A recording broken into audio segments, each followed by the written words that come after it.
4, it's 4, verse 4. Just verse 4 on this. We'll do more another, but verse 4. Jonathan's son, and this is referring to Ishbosheth, had a son that was lame of his feet. He was 5 years old when the tidings came of Saul and Jonathan out of Jezreel. And his nurse took him up and fled. And it came to pass, as she made haste to flee, he fell and became lame. And his name was Mephibosheth. So this is Ishbosheth's son, I believe. Ishbosheth was Jonathan's son, and so this is his son. I believe is right. Shows for certainty in 1 Chronicles when it does the genealogy. But either way, what was happening was describe what's happening in this verse, because this is continuing of Saul's line right here. So this is distinct, that's why I took this verse, this part by itself, because it's very significant. So this Jezreel it's referring to is when the battle where both Saul and Jonathan died. So what's happening is they're taking this child, Mephibosheth, whatever his name is, it's hard to pronounce, away because at this point the kingdom's falling and he's an heir. They're completely ignoring what God had already ordained. Most people at this time knew that David was going to be king. I mean, he just had people already following him, and he was already set up, for him to take charge. But people were still going behind, okay, it's going to be through the line of Saul, which was tradition. We see how God doesn't follow man's traditions. He does what's right, always. Because sometimes man's traditions are good, and sometimes they work for a while, and then sometimes it no longer works and is bad. So he followed God. We also see that with inheritance, how the eldest typically inherits. But we see how Jacob became the heir to Isaac rather than Esau, the oldest. So we see how God's will predominates man's tradition. And this is something that's typically fought with constantly.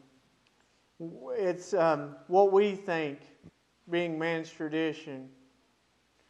Sometimes it goes against what God wills, and we got to let His will go. Which sometimes it goes to that battle where we fight the flesh to allow His Spirit to move in us.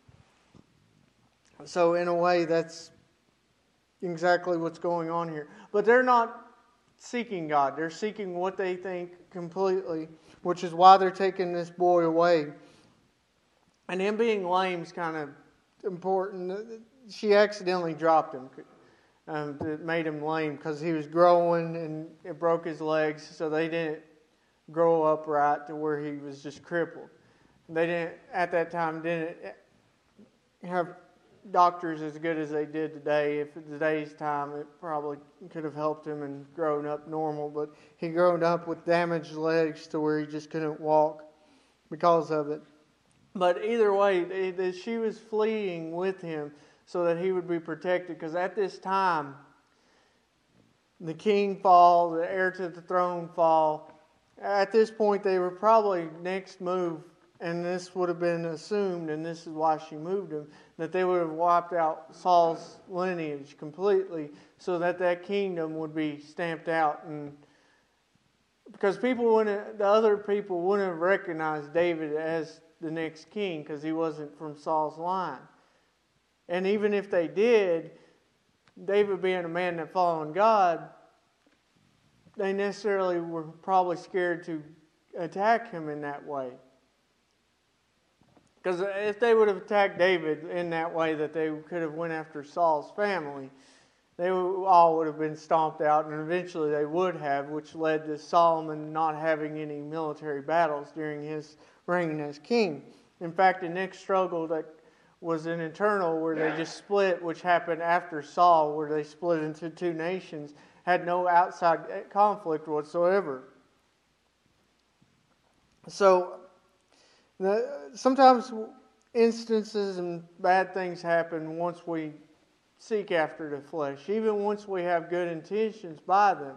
And this is kind of a result of him being lame. It's also the fact where Scripture's bringing it up because he's kind of a secret child. Most people may not know of Jonathan's son. I'm sure as close as David was with Jonathan, David knew about him though.